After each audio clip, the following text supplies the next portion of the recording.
రామచంద్రపురం డివిజన్లో తాగునీటి సమస్యలు మరింత తీవ్ర రూపం దాల్చాయి.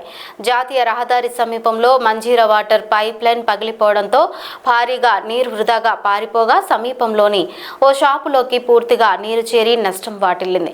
ఘటనతో స్థానికులు తీవ్ర ఆగ్రహం వ్యక్తం చేశారు. ఈ నేపథ్యంలో జలమండలి అధికారులను సంఘటన స్థలానికి పిలిపించిన కాలనీవాసులు తాగునీటి సరఫరాలో నిర్లక్ష్యం, కలుషిత నీటి సమస్యలపై ఆందోళన వ్యక్తం చేశారు. కాలనీలో సరైన మంచినీటి సరఫరా లేకపోవడంతో పాటు వచ్చే నీరు కూడా తరచూ కలుషితంగా ఉంటుందని ఆరోపించారు. ఈ సందర్భంగా పరమేశ్ యాదవ్ మాట్లాడుతూ ప్రజలకు శుద్ధమైన మంచినీటిని అందించడం అధికారుల బాధ్యత అని, కానీ తాగునీటిలో మురుగునీరు కలవడం ప్రజల ఆరోగ్యాలతో చెలగాటం ఆడటమని మండిపడ్డారు. పైప్ లైన్ పగిలిన సమయంలో వెంటనే మరమ్మతులు చేపట్టడంతో పాటు ప్రత్యామ్నాయంగా ట్యాంకర్ల ద్వారా నీటి సరఫరా చేయాలని డిమాండ్ చేశారు. సమస్యలను నిర్లక్ష్యం చేయకుండా తక్షణ చర్యలు తీసుకోవాలని జలమండలి అధికారులను కోరారు. నమస్కారం.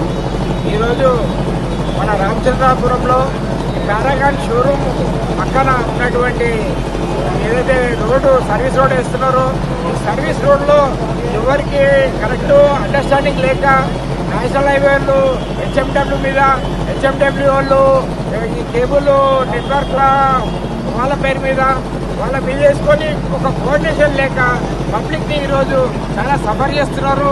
ప్రతి ఒక్కరు కూడా ఈరోజు కాలనీలన్నీ కూడా ఒక 6 రోజుల నుంచి మంచినీళ్ళు పోలేవు.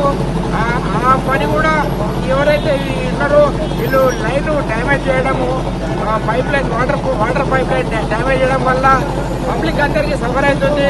వీళ్ళు చేసే పని ఏది కూడా నాణ్యతతో చేస్తలేరు, ఒక ఆలోచనతో చేస్తలేరు, ఒక క్రమశిక్షణతో చేస్తలేరు. వీళ్ళు ప్రతి ఒక్కరు కూడా పబ్లిక్ ఇబ్బంది కాకుండా ఏది చేసే పని మంచిగా చేస్తున్నారు.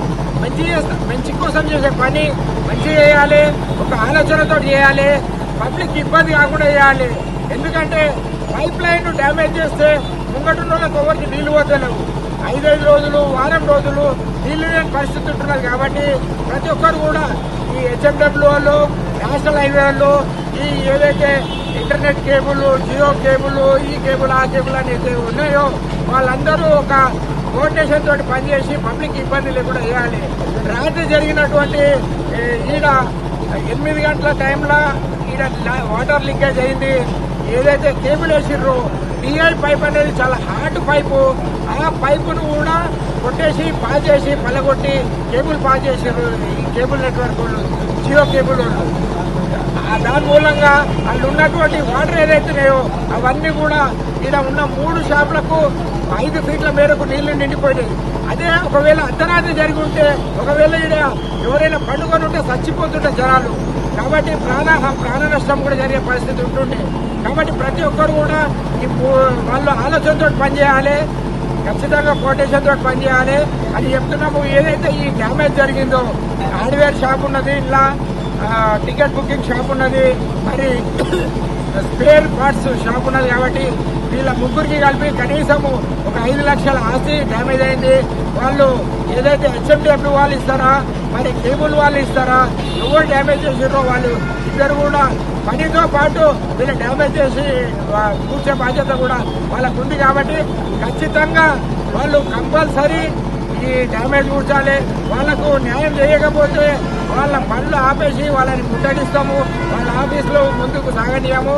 కంపల్సరీ పబ్లిక్కి ఇబ్బంది లేకుండా పనిచేయాలి, వాళ్ళ డ్యామేజ్ కూర్చాలని మా బీఆర్ఎస్ పార్టీ తరఫున మా మాజీ కార్పొరేటర్ అంజన్న గారు, మరి ఇక్కడ కాలనీ మాజీ ప్రెసిడెంట్ పెంటారెడ్డి గారు, మరి అప్పాల భాస్కర్ గారు, జైపాల్ రెడ్డి గారు, మరి రాంబాబన్న గారు, విశాల్ గారు, మరి ఏదైతే ఈ షాపుల బాధితుడు మల్లికార్జున్ గారు, మరి అందరూ కూడా ఈడ ఒకటే రకంగా బాధ వ్యక్తం చేస్తున్నారు.